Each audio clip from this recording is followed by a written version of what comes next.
Voilà, Tindika Tindika Télévision, les conseillers indépendants autoproclamés sans ordonnance, sans salaire. Kamwasi Chilombo vous souhaite joyeux Noël et bonne année à tout le monde. Chers internautes, vous allez concentrer, hein? Lelo maloba muke ba vidéo et belé. Nasuka, moi ba joyeux Noël, mikolo, il a cadeau. Na tindika tindika, et ça la rappelle bien, batanga yo, na chaîne oyo mokonza mboka landaka yemoko, na maman Denise Nyakeru, première dame, grand prêtre mère. Eza malamu mingi, babwaka yo, na émission oyo Augustin Kabuya avanda na canapé, aza kolanda, et bakonzi ebele à la police, bakonzi armée, baladaka émission oyo. Nazalaki na concert gospel ya apôtre Jacques Chilobo Kambala, homonyme chef de l'État, l'un des conseillers ya mokonzi ayebisaki ngai, non, comment dirais-je, nakutani na vice ministre ya défense amoni nga na porte d'entrée ya concert ya showbiz abi oh ozali awa la landaka yo na tindika tindika ningo tshaka makelele. Donc ce qui va voir ki yo awa kubana na mutu ya mboka tina serembao baotala yo. Et ça la rappelle bien. Chers internautes, karibu émission Bandi, attachez vos ceintures comme d'habitude. Vous allez concentrer boyoka lelo imure vous allez penzate lelo dali information na ba vidéo ebele mais bo fongo la penza matoi boyoka ngana ko bana kochaka ba commentaire na chaque vidéo bino bolanda bo comparer bo comprendre ce qui se passe. Tobandi na vidéo ya liboso ya Frank Diongo mutu ya ensemble akendeki na congrès na Katanga na micro ya Peter Tiani, voilà. Boyoka ba propos ya Frank Diongo alobeli yemoko, alobeli Katumbi, alobeli chef de l'État, ba mesure o ba lever ya kosenga ka autorisation ce qui bosombi minduki na bino pona ko batela bandako na bino, pona ko batela école na bino, un pays souverain. Mais faut ko informer ba bindele ba yeba déjà bosombi nini et puis wapi de tiana batuna bosa la nini.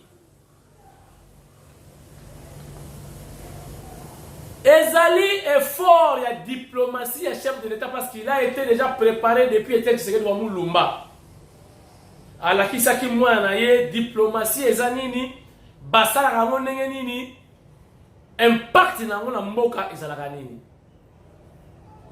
Mais boyoka Frank Diongo makambo lobi que eza église catholique ba effort na bango ba marche basali nde ba lever mesure wana. Mbuta Diongo oyo beleza mutema mabe x4 et pourtant muta salisi yo ozala en liberté lelo iza fachi beton. Ok, ne katanga ozongi po ba ba enveloppe na enveloppe kozwa o katumbi ko pesa bino mais parce que vous êtes libre, c'est grâce à fachi beton lelo lokolo bima PCA te ou bien mandataire te ou baluke la fachi. Mais ça est le côté. Boyo ka ba propos na ye na micro ya Tiani Peter. Regarde. Tante na Zawati. Honorable Moulongo. Princesse, alors tu n'as de quoi maman naïba, na femme na maman naï. Honorable Vano Kiboko, famille à maman naï. On est à distraction. Hein? Mais alors, ça c'est un, de deux. Comment tant que tu as gagné un rassemblement, n'a papa Tshisekedi, avec étranger t'es. Tshisekedi a béni Katumbi, c'est qu'il n'a jamais béni un homme politique. Tshisekedi le père. Etienne Tshisekedi. Alors, bato nous moutons en Peter et sa distraction. Bazo ndima mouton na bangote. Donc, Mamboana, Izali, ba distraction. Il faut laisser. Oyebi, avec papa Tshisekedi, le Kolangai, combattant de la liberté et la démocratie, il faut laisser tout le monde être candidat et que le peuple tranche. Raisonnons pas l'absurde que le faux est vrai. Que la population rejette Mkatumbi. Mais il n'appartient pas à un individu ou un groupe d'individus de barrer la route à un candidat. Hein? Pour nous qui que devant la partie à Kinshasa ou non, les journalistes que vrai ou faux, soit vous relayez dans les médias que Katumbi est candidat pour la télévision. Est-ce que c'est ça le combat que moi j'ai fait la prison 4 fois? De Mobutu, Kabila le père, Kabila le fils, dont j'ai sacrifié toute ma vie pour ça. Et si un fils de Tshisekedi est président de la République, et qu'on empêche que les Congolais puissent exprimer leur candidature, leur opinion, leur volonté, pourquoi papa Tshisekedi a sacrifié plus de 30 ans dans les combats? Et pourquoi nous, les gens, sommes morts? En un seul jour dans mon parti, j'ai mort 15 personnes, vous étiez témoins. Nicole Poche, vous avez vu les morts. Nous n'avons pas combattu pour ça. Et je vous demande de relayer et que votre téléphone soit fermé et nous continuons les combats. Est-ce que vous saisiriez bien? Boyoki makama lobi. Alobi Katumbi, azanani. Bokoyo kapé jeunesse, hein? N'est-ce pas se contredire entre les bango. Jeunesse, y a ensemble. Pour la bango, candidat dans ma kamouya ba école. Donc, on ne maîtrisait même pas la constitution en Mboka. Donc, pour la bango, n'importe qui peut devenir président au Congo. On a évité ceux qui jeunesse ensemble, parce qu'attendre autant la constitution, pour comprendre le danger. Il y a politique, il y a République démocratique du Congo. Donc pour l'embargo, comme c'est Katumbi, donc il y a un candidat qui papa, maman, kangamo na yo, talabaoui. Boyo kamakamba lobi, pour comprendre quelque chose. Ezam mawa. Regarde.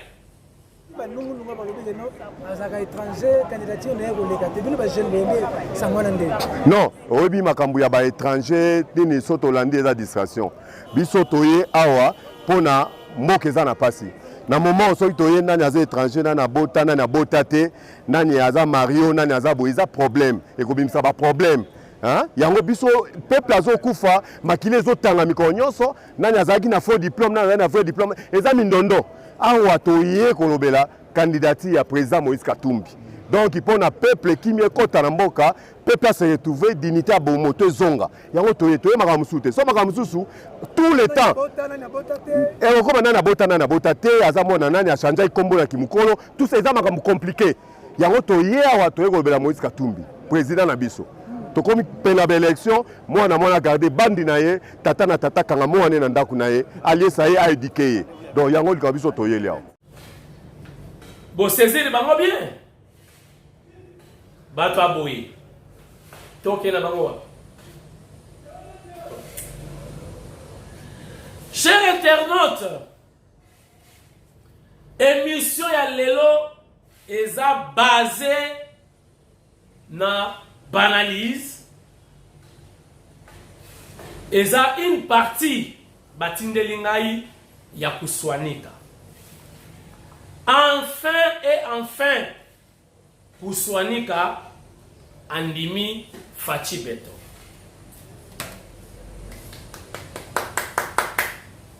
Voilà kuswanika. Balobi moto a changeaka. Taka ba imbécile nde ba changeaka te. Voilà. Mais elle a sepelité au lobby après plusieurs voyages, 200 voyages. Ne, bah résultat est bien ayé. Mais c'est comme ça dans la vie. C'est la fin qui justifie les moyens. Vaut mieux la fin d'une chose que son commencement. Mais eya kamalembe malembe siko ebandi kuswanika lokolo bandi kokumisa mokonzi boye ou bien kondima Fachi Beton esili moni kolezo ya okobananga asali bien oto pe ça va pe ça va donc na sepeli la ngo bandi kokumisa ngo bandi kondima siko que chef de l'état ba evre bandi zela ba chantier eza ebelé o ezali na bon ba contrat pe ekoyi mo ebele en court, moyen, long terme. À partir de 2023, ba chantier mususu c'est comme na suka beaucoup comprendre. Bon que na CPA côté à pompage. Na la kisa on a émission mo mais awate je crois. La émission mususu na ça na ba chaîne en ligne, la chaîne en clair. Na ça rappelle émission mo bo na chaîne en clair na Kinshasa. Comme moi émission wana misala ya mokonzi. Donc les œuvres du chef, les empreintes du chef. Kuna pays ndamabe. Chers amis, kuswanika alobi ye moko. Enfin, mais na banga fayu lo benga na ye. Donc kuswanika enfin andimi chef de l'État. Vous avez entendu? Regarde. N'entendez ce qu'ils a bien, ils a bien. Même Félix on entend toloba kanaye toloba, ce kazo sala malamu kezo monana. Mais malamu ba combattre ngote bandeko na ngai. La vérité on ne la combat pas. Hein? Bah tu fais pas comme à niveau wana. Ce qui est bien, ce qui est vrai, bah combattre ngote. Même si on combattre ngo et aussi battre parce que c'est vrai. Félix Tshisekedi qu'il est fait par pression, il y a population, qu'il est fait par soi-même, mais on a observé qu'il a mené un plaidoyer, notamment avec son gouvernement, par rapport, il y a levé, il y a système, régime, il y a notification.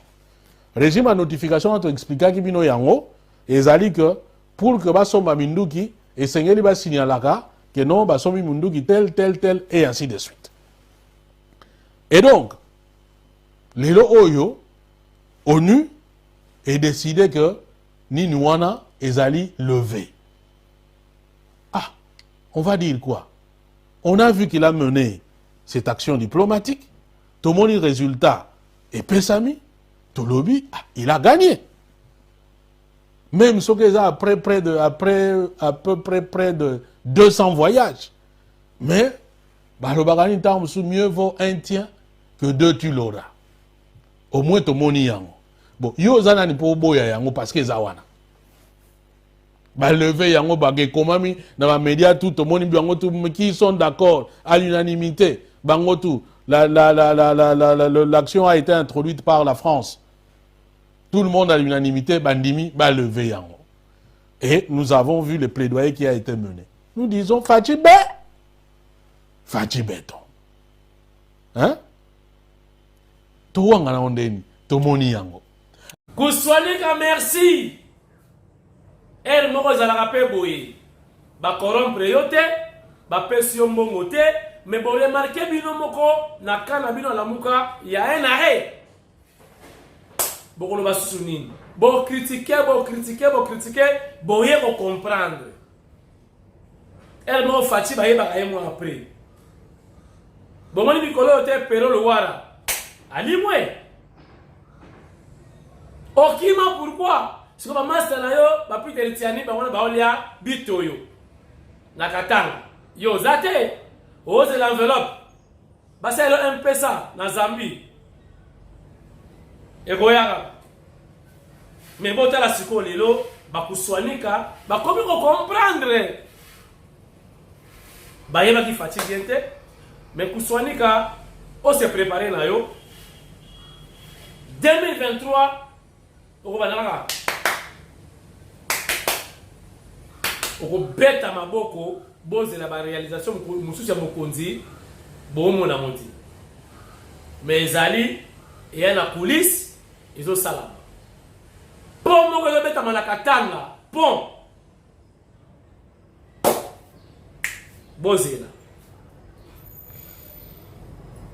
Chers internautes, vous voyez que le chef de l'État a na Équateur,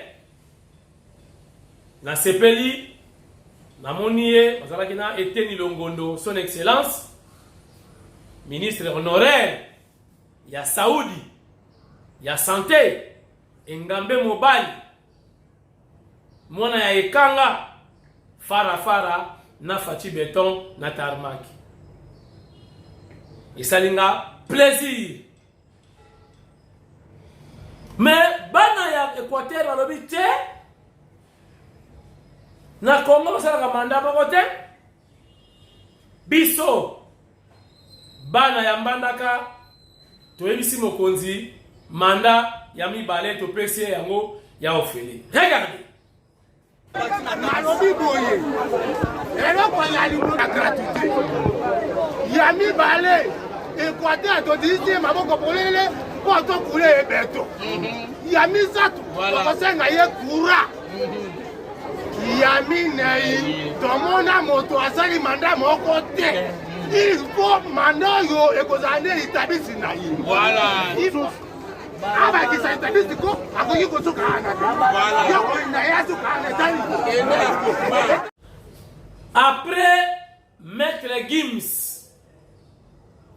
Oyo a traité Kagame comme la croix gammée. Et enfin, Kofi Olomide a eu courage à y inviter, mais passage na RFI, Kofi Olomide a tourné Kagame, ce qui vraiment Zouaka Pongi,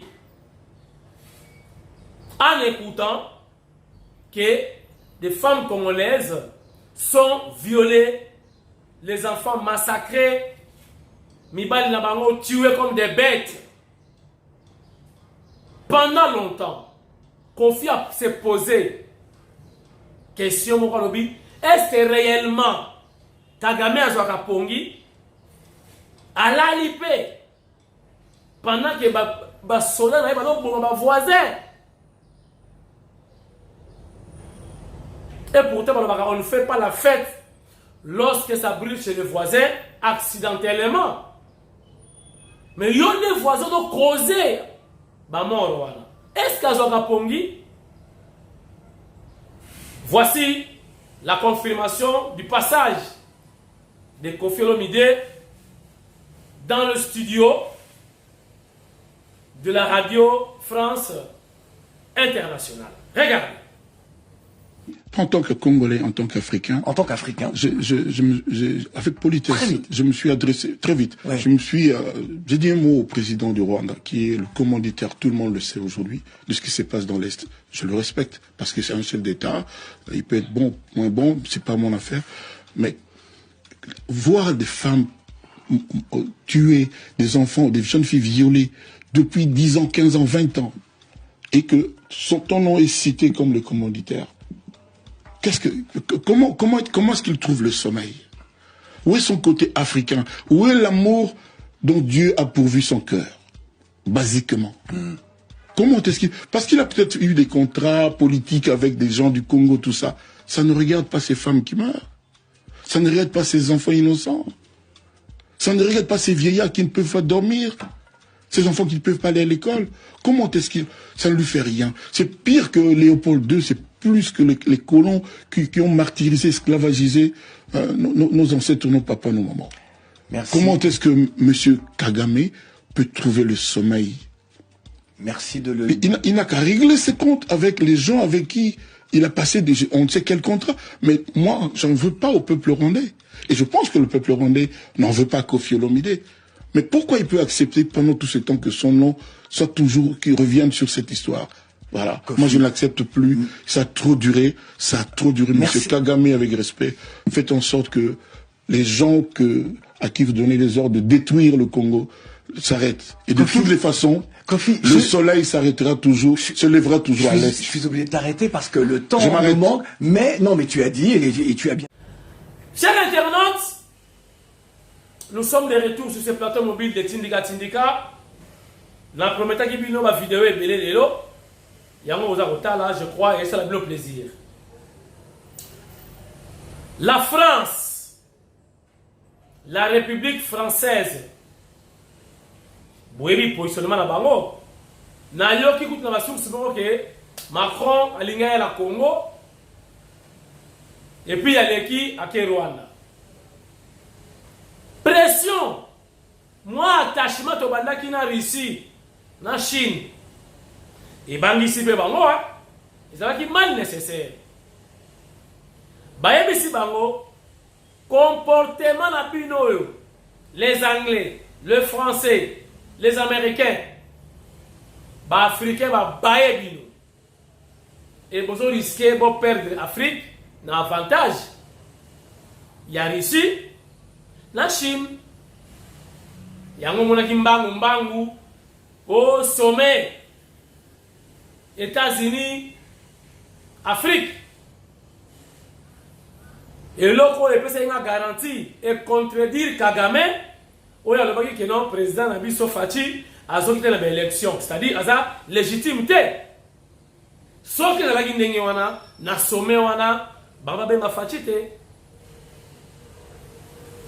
Nenga ba bengite na Mali je crois. Ce qui na Burkina Faso.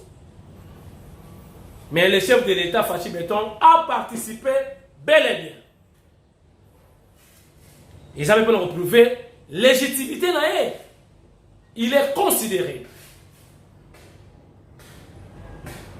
Maintenant, Kagame, alors qui sonne, la confirmation de cette information relativement à la déclaration de France, comme quoi France ça veut dire qu'on attaché, à se détacher de la Congo, alors on réitérer confiance, soutien, et à tout moment quand il y a un problème, France a hésité à intervenir positivement pour l'intérêt de la RDC et pourquoi pas intérêt de la Bango dans la carte.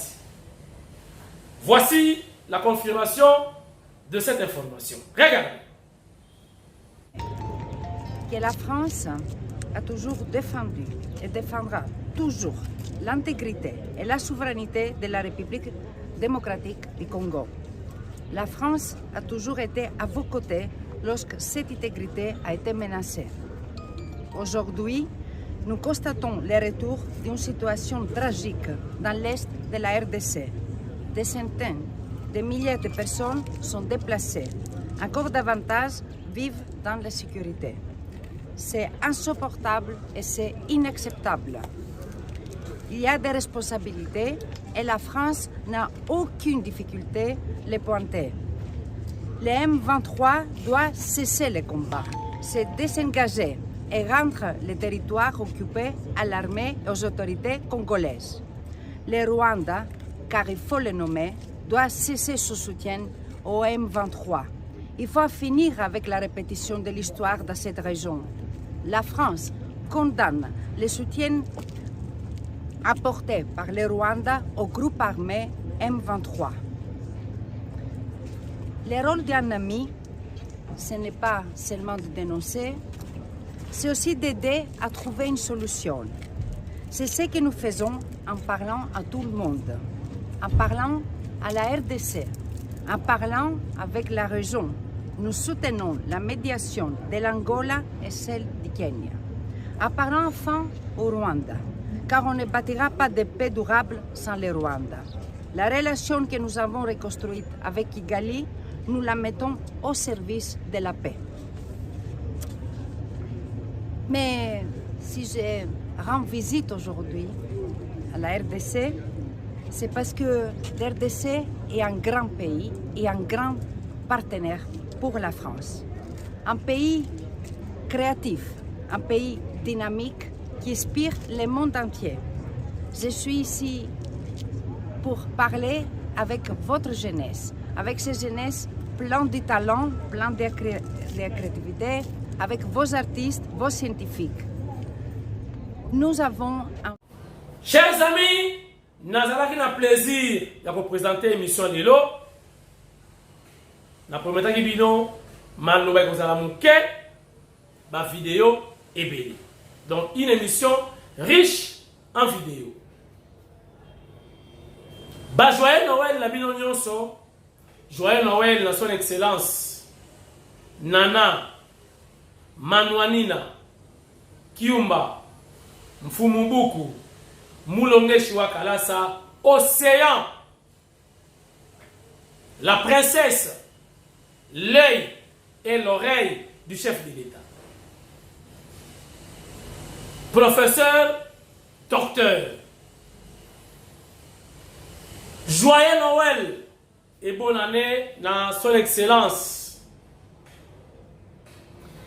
Madame la ministre, la vice-ministre, voulais-je dire, il y a défense. Nous avons proposé une prière dans la émission. Boyo kanengi ba ministre Fati Basambila. Souka na prière donc souka na surat donc on donc parler en langue lingeya. Ministre ya Fati. Donc souka na prière. Donc on a dans studio. Bozela kaka na souka émission yo et aussi la prière. Il y a ministre, vice-ministre. Il y a défense. Moi aussi. Joyeux Noël. Nabino nyonso nankaka dengi embuta dengi mayar Montana. Joyeux Noël na yo depuis Suède. Joyeux Noël na CG Augustin Kabuya mwana boute AK70. Joyeux Noël également à Madame Christine Mpinda Christine Motema ya Joseph Mpinda. Joyeux Noël à Marie Meta, Maman Mosakoli. Mes condoléances au petit père de sœur na yo na Kinshasa. Tokozala na matanga. Donc ma condoléance le plus attristée. Maman Mosakoli, Marie Meta, na Vigné sur Seine, na France. Bon, tout l'exaté, hein? Bah, monsieur sur lobby. Merci beaucoup. Émission Style na prière. Il y a vice-ministre de la Défense. Boyoka Surat. Ndenge a confié Mboka. Na boko ya Nzambe ndenge Fati Beton alakisa bango. Na limwe lobby. Prions le Seigneur. Éternel notre Dieu, nous te bénissons, nous t'exaltons, parce qu'en toi il n'y a pas d'hasard. Tu as dit depuis le commencement du monde que nous aurons ces jours et nous allons nous retrouver tels que nous sommes. Éternel Yahweh, nous ne cesserons de prier pour le Congo. Nous ne cesserons de prier pour notre président de la République. Nous ne cesserons de prier, oh Dieu, pour nos frères et sœurs. Seigneur, je sais que Quel jour David s'est mis debout devant le Goliath. Je sais que tu es le même, hier, aujourd'hui et éternellement. Tu ne changes pas. Là, on nous dit, en fait, dans le monde, il n'y a pas de défaut. Tout ce qui s'est fait dans les temps anciens continue à se faire jusqu'à ce jour. Seigneur, nous savons que le Congo est plus que vainqueur. Le Congo est gagnant. Le Congo sera ce jour-là dans la fête. Parce que toi, notre Dieu, tu es là. Tu as assis ton trône. Ton trône est imparable. Ton trône est inchangeable. Tu demeures de l'éternité de génération à génération. Les hommes passent, le gouvernement passe, le monde passe, mais toi tu demeures. Parce que tu es Dieu. Tu appelles à l'existence qui n'existe pas. Tu dis et où est la chose accomplie. Seigneur, nous déposons le Congo entre tes mains. Nous ne cesserons de prier pour les Congos. Nous ne cesserons de prier pour les Congolais. Nous ne cesserons de prier pour les FADC. Nous savons, Seigneur, que tu écoutes notre prière. Merci pour ton serviteur. Jean-Jacques qui a permis que nous puissions être devant ta face. Que nous puissions encore te louer, exalter. Que nous puissions encore te chercher. Seigneur, merci pour toute cette équipe qui se trouve à s'aider. Donne-nous, ô Éternel, qualifie-nous, ô Éternel des armées, ne nous abandonne pas. Tu as dit dans ta parole, tu seras avec nous jusqu'à la fin du monde. Nous croyons à ta parole. Tu es derrière ta parole pour l'accomplir. Tu es le Dieu vrai véritable. Tu es le Dieu qui ne change pas. Tu es le Dieu, oh, qui a créé les cieux et les terres. Tout à ton contrôle. Rien ne t'échappe. Rien ne te dépasse. Tu es Dieu. Tu vois tout. Que la gloire te vienne. Merci, Éternel. Merci parce que tu as fait de nous des Congolais et des Congolaises. Nous sommes fiers de notre nationalité. Et nous croyons, oh Père, que tu es avec nous. Tu es avec notre président. Peu importe les tribulations, les problèmes, Jésus-Christ, à la croix de Golgotha, il a dit tout était accompli. Il a dit tout était accompli. Seigneur, nous croyons encore à ta parole. Tu es là, Seigneur, pour nous. Sois béni, sois exalté à ton nom, Jésus. Nous avons ainsi prié. Amen.